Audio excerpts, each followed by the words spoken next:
अमर रहे पंडित। पर स्थान ग्रहण करेंगे आदरणीय खूबचंद पारक जी। पुष्पांजलि के लिए माननीय खूबचंद पारक जी, माननीय लीलाराम भोजवानी जी, माननीय मधुसूदन यादव जी। आदमकद प्रतिमा पर थोड़ा पीछे होना, देखते हुए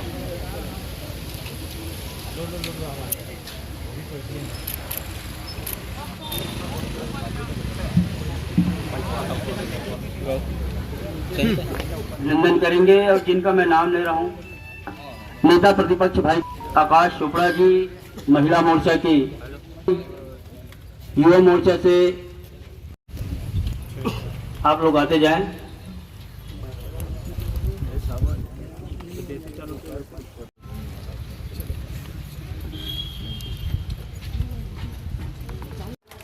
और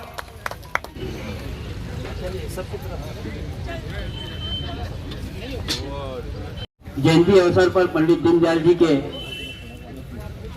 आदरणीय खूबचंद पारक जी से मेरा आग्रह है कि आज के इस कार्यक्रम में उपस्थित हमारे वरिष्ठ नेता आदरणीय लीलाराम जी भोजवानी जी, नवनियुक्त उपाध्यक्ष उपाध्याय जी की जयंती के अवसर पे हम सब ने उनकी प्रतिमा पे माल्यार्पण किया, उन्हें श्रद्धापूर्वक याद किया।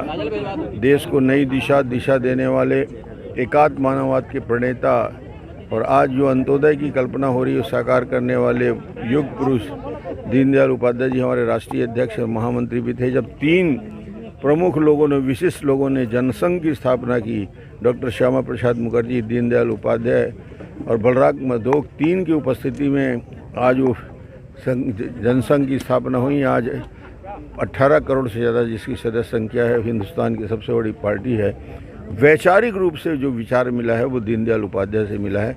मोदी जी के जितने कदम हैं वो एकात्म मानववाद के साथ साथ जो अंत्योदय की कल्पना है उसको साकार करने वाला है। गरीबों के घर पानी की व्यवस्था, बिजली की व्यवस्था, उनके लिए आवास की व्यवस्था, किसान को किसान समृद्धि, 10 लाख तक के इलाज की व्यवस्था, गैस सिलेंडर में गैस देने की व्यवस्था, जितनी भी आज यदि 50 करोड़ से ज़्यादा लोगों को चावल मिल रहा है पिछले 2 साल से, तो अपने आप में अभूतपूर्व कार्यक्रम उन्होंने किया है। तो ये अंत्योदय को ही साकार करना है। विश्व के सबसे लोकप्रिय जन नेता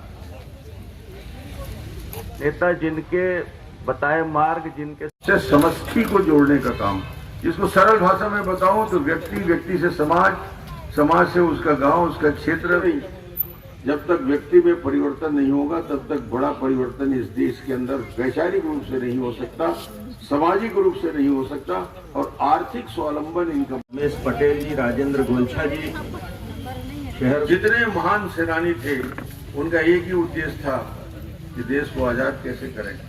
मगर उस दौर में एक व्यक्ति पैदा हुआ जो इस बात की भी चिंता कर रहा था कि देश आजाद तो हो, मगर आजाद होने के बाद देश की कार्य योजना क्या बने, और उसमें प्रमुख भूमिका दीनदयाल उपाध्याय जी की थी। उन्होंने उस विचार को स्थापित करने का काम किया। दीनदयाल उपाध्याय 10 लाख रुपए के आज संजीवनी की योजना, जितनी योजना का जन्म हुआ है एक गरीब के इर्द गिर्द जन्म हुआ है, और यही मूल मंत्र मिला था दीनदयाल उपाध्याय से।